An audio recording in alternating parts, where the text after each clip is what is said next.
नमस्कार जय जगन्नाथ शुभ सकाळ। आज हूँ सेप्टेम्बर 14 तारिख रविवार। आज प्रथम खबर मणिपुर में प्रथम थर मोदी कले बड़ घोषणा। 2023 मणिपुर हिंसा पर प्रधानमंत्री नरेंद्र मोदी प्रथम थर पर सेठारे पहुंची। मोदी एठारे अनेक विकासमूलक प्रकल्पर उद्घाटन करिसेंती। प्रधानमंत्री मणिपुर चारचांदपुर में विस्थापित लोकंकु भेटिसेंती। मणिपुर हिंसा समय चारचांदपुर सबुठारु अधिक प्रभावित होइतिला।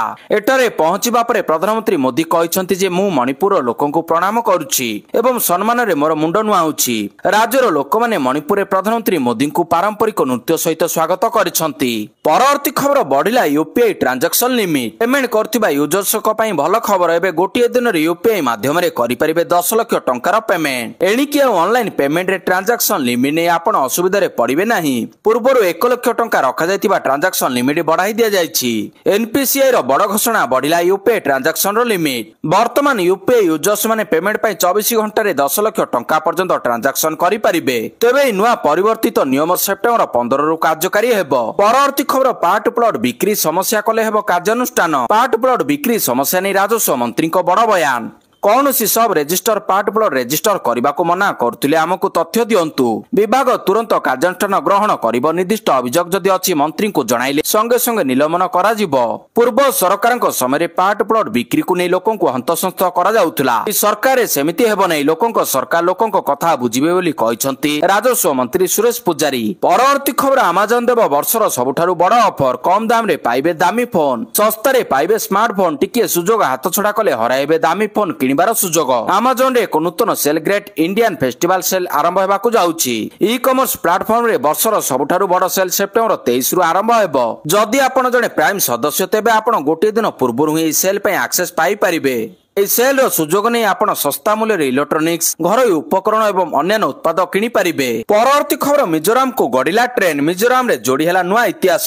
प्रथम थर पई गडिला ट्रेन 3टी ट्रेन रो शुभारंभ कले प्रधानमंत्री नरेंद्र मोदी 13 रु 15 सेप्टेम्बर पर्यंत 5टी राज्य गस्तरे अछंती। से मिजोराम मणिपुर आसाम पश्चिम बंग एवं बिहार गस्तरे अछंती। एही समय प्रधानमंत्री मोदी हजार हजार कोटी टंकार अनेक विकास प्रकल्प उद्घाटन करिवे एवं साधारण सभा को मध्य संबोधित करिवे।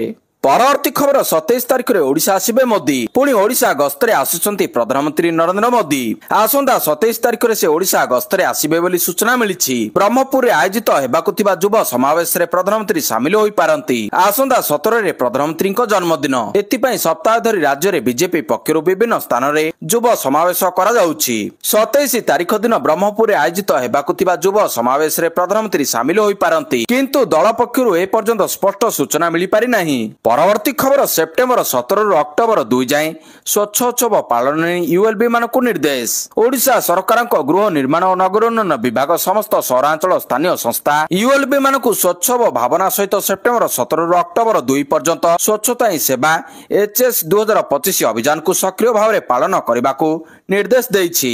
2017 रे आरंभ परठारु स्वच्छता ही सेवा एक जन आंदोलन रे विकसित होइछि। जहा एक स्वच्छ एवं स्थायी भारतर दृष्टिकोण दिगरे स्वेच्छाकृतता एवं सामूहिक नागरिक कार्य को मजबूत करिछि। वर्ष वर्ष धरि यह अभियान मात्रा एवं प्रभाव रे वृद्धि पाइछि। लक्ष लक्ष नागरिकों को सेमानक आखपाखरे स्वच्छता पई सेमानकर समय एवं प्रयास योगदान करिबा पई प्रेरणा देइछि।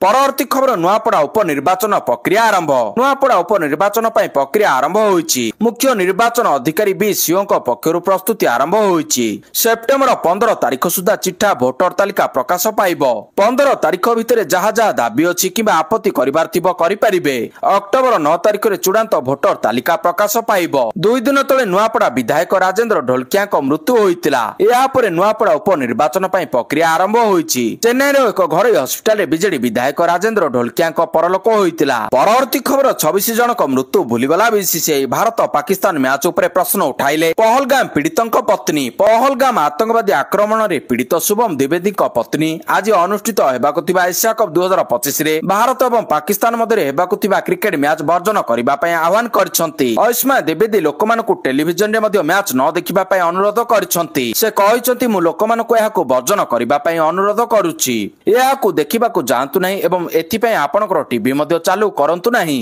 परवर्ती खबर हॉट एयर बेलून लागिला निया बड़ विपदरु बर्तिले मुख्यमंत्री। एक बड़ दुर्घटना वर्त्तिगले मध्यप्रदेश मुख्यमंत्री मोहन यादव। मंदसौर मुख्यमंत्री मोहन यादव को हट एयर बेलून रे निया लागि जाइतिला। या परे सुरक्षा कर्मी माने तुरंत मुख्यमंत्री को बाहर को सुरक्षित उद्धार करथिले। जदि हट बेलून टी उड़ी जाइथांता तबे एक बड़ दुर्घटना घटी जाइथांता। बेलून टी किपरि निया लागिला ताहा ए पर्यंत जणा पड़ी नाही। मुख्यमंत्री मोहन यादव संपूर्ण सुरक्षित थिबा कुआ जाउछि। परवर्ती खबर केन्दुझर 13टी ब्लॉक रे गडिला शून्य दुर्घटना वार्ता प्रचार रथ। केन्दुझर वाणिज्य और परिवहन विभाग द्वारा आयोजित जीरो एक्सीडेंट डे जेडेडी बा शून्य दुर्घटना दिवस अभियान शुभारंभ करिसेंति मुख्यमंत्री मोहन चरण माझी। एही अवसर रे मुख्यमंत्री ओडिशा को एक दुर्घटना शून्य राज्य भाव में गढ़ा आह्वान करछंती। एही अवसर रे मुख्यमंत्री जीरो एक्सीडेंट सेल्फी पॉइंट को उद्घाटन करबा सह सड़क सुरक्षा वार्ता प्रचारक मानकु सेठारे संबर्धित करछंती। एथि सहित मुख्यमंत्री केन्दुझर जिलार समस्त 13टी ब्लॉक रे सड़क सुरक्षा सचेतनता तथा शून्य दुर्घटना वार्ता प्रचार रथर शुभारंभ करथिले और सिग्नेचर कैंपस को मध्य उद्घाटन करछंती। परवर्ती खबर दरमा मिलिबा परे प्रतिश्रुति परे आंदोलन रो ओहरिले आम बस ड्राइवर माने। आंदोलन रो ओहरिछंती आम बस ड्राइवर। सोमवार दरमा मिलिबा नै क्रूड कर्तृपक्ष प्रतिश्रुति पर हटिला आंदोलन। सूचना अनुसार पोखरीपुर डिपोर 43 बस बंद रही। वर्तमान 42 दिन हो जाइतिले मध्य दरमा पाइ नथिबारु स्टीयरिंग छाड़ आंदोलन करथिले आम बस ड्राइवर माने। खबर मुताबक आम बस कर्मचारी रेस्ट रूम नहीं। ओभर ड्यूटर चाप रहुछि 4 दिन साप्ताहिक छुट्टी मिलु नाही। एएसआई सुविधा मिलु नाही बोली अभियोग करछंती कर्मचारी। परवर्ती खबर कोर्ट परिसर रे रील सेल्फी मना। सुप्रीम कोर्ट कोर्ट रो मर्यादा एवं सुरक्षा पय एक सर्कुलर जारी करछंती। सरकारी उद्देश्य व्यतीत कोर्ट रो उच्च स्तरीय सुरक्षा अंचल रे फोटोग्राफी एवं वीडियोग्राफी को निषेध करा जायछि। सरकारी उद्देश्य व्यतीत कोर्ट रो उच्च स्तरीय सुरक्षा अंचल रे फोटोग्राफी एवं वीडियोग्राफी को निषेध करछंती। बार परिषद पक्षरु चिंता वृद्धि पर सुप्रीम कोर्ट परिसर रे रील्स एवं सेल्फी उपर निषेधाज्ञा लगाइछंती। परवर्ती खबर आसंदा 17 तारिख रु आरंभ हेबो ओपीएल। आसंदा 17 तारिख रे कटक बारवाटी स्टेडियम रे आरंभ हेबाकु जाउछि ओडिशा प्रीमियर लीग क्रिकेट। एने भुवनेश्वर एक तारका होटेल रे खेलाली निलामी चलितिला। बारवाटी स्टेडियम रे चलित मास 17 रु 26 तारिख पर्यंत आयोजित ओडिशा प्रो टी20 लीग पई फ्रांचाइज गुडकर चूड़ांत खेलाली तालिका प्रकाश पाइछि। प्रति दल रे 16 लेखाई खेलाली रहिछंती। खेलाड़ी मानकु विभिन्न वर्ग रे फ्रांचाइज गुडक दल रे शामिल करछंती। परवर्ती खबर अक्टोबर 7 रु कार्तिक व्रत। आसंदा अक्टोबर मास 7 रु आरंभ हेबो कार्तिक व्रत। विगत वर्ष मानक भली एही वर्ष मध्ये राज्य सरकार हविष्याली योजना रे व्रतधारी पुरी रही हविष्य व्रत पालन करिवे। केवल ऑनलाइन माध्यम रे हविष्याली मां मानकर पंजीकरण करा जिवो। व्रतधारी मानकु 4टी रहण केन्द्र यथा वृंदावती निवास बगला धर्मशाला मोचिसाई कल्याण मंडप और रेलबाई आश्रय स्थली रे रखा जिवो बोली जिल्लापाल दिव्यज्योति परिडा सूचना दैछंती। शुक्रवार सर्किट हाउस ठारे हविष्य व्रत कार्यर समीक्षा बैठक अनुष्ठित होइतिला। एथिरे अध्यक्षता करी जिल्लापाल श्री परिडा हविष्याली मां मानकर सेवा को निष्ठा और धर्मर कार्य बोली विवेचना करी प्रत्येक दायित्व निर्वाह पई आह्वान देइथिले। परवर्ती खबर केंद्रीय डेपुटेशन रे जिबे ओडिशा कैडर वरिष्ठ आईएएस शालिनी पंडित। केंद्रीय डेपुटेशन रे जाउछंती ओडिशा कैडर वरिष्ठ आईएएस अधिकारी शालिनी पंडित।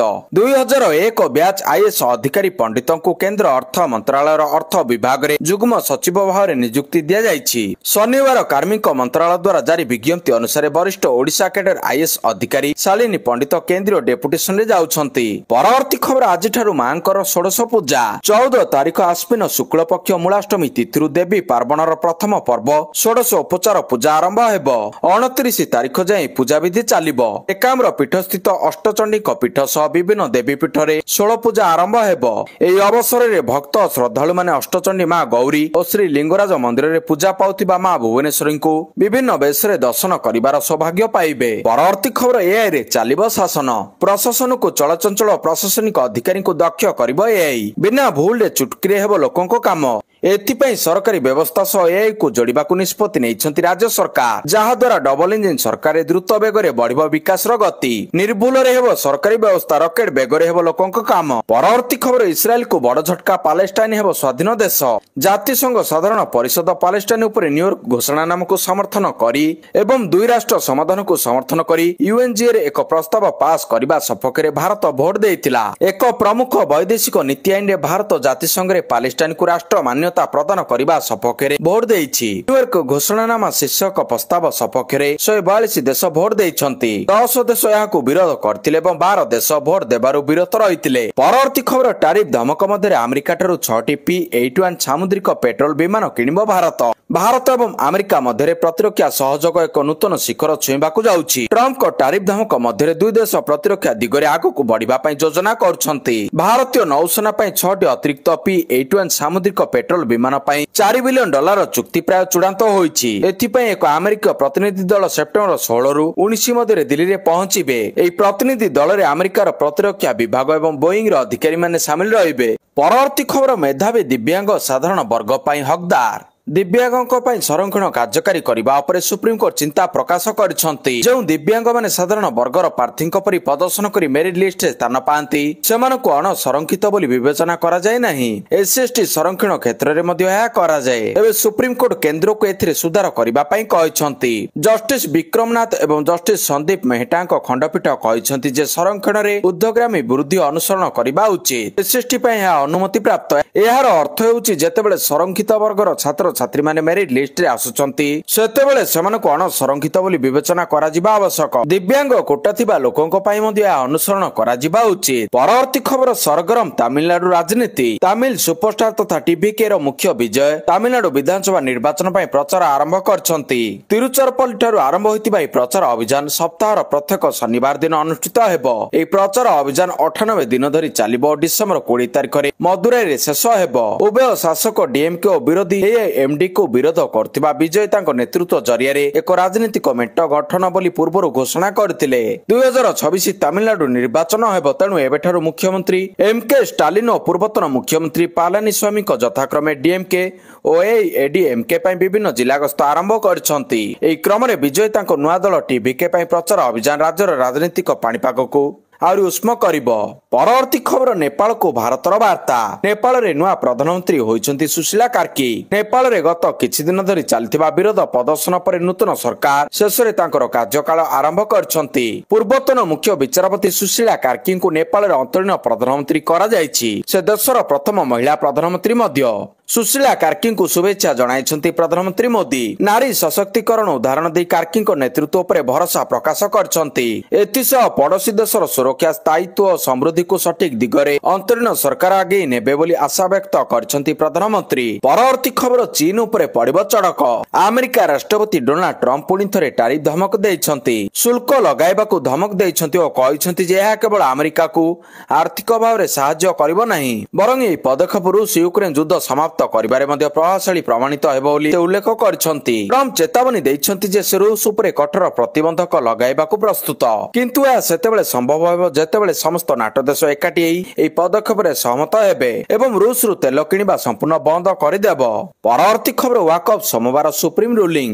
ୱାକଫ ସଂଶୋଧନ ଆଇନ 2025 ଉପରେ ଆସନ୍ତାକାଲି ସୁପ୍ରିମକୋର୍ଟ ଅନ୍ତରୀଣ ନିର୍ଦ୍ଦେଶ ବା ରୁଲିଂ ଦେବେ। ଏହି ନୂଆ ଆଇନର ବୈଧତା ନେଇ ସର୍ବୋଚ୍ଚ ଅଦାଲତରେ 25ଟି ଆବେଦନ କରାଯାଇଥିଲା। ଗତ ମେ ମାସରେ ରୁଲିଂ ସଂରକ୍ଷିତ ରଖିଥିଲେ। ସଂସଦରେ ଗୃହୀତ ୱାକଫ ସଂଶୋଧନ ଆଇନ 2025ର ବୈଧତାକୁ ନେଇ ଆବେଦନକାରୀ ପ୍ରଶ୍ନ କରିବା ସହିତ ଏହା ଉପରେ ସ୍ଥଗିତାଦେଶ ଜାରି କରିବା ପାଇଁ ଆବେଦନକାରୀ ଯୁକ୍ତି ଦେଇଛନ୍ତି। ପ୍ରଧାନ ବିଚାରପତି ଜଷ୍ଟିସ ଭୂଷଣାର ଗବାଇ ଓ ଜଷ୍ଟିସ AG ମିଶ୍ରଙ୍କୁ ନେଇ ଗଠିତ ଖଣ୍ଡପୀଠ ସୋମବାର ରୁଲିଂ ଦେବେ।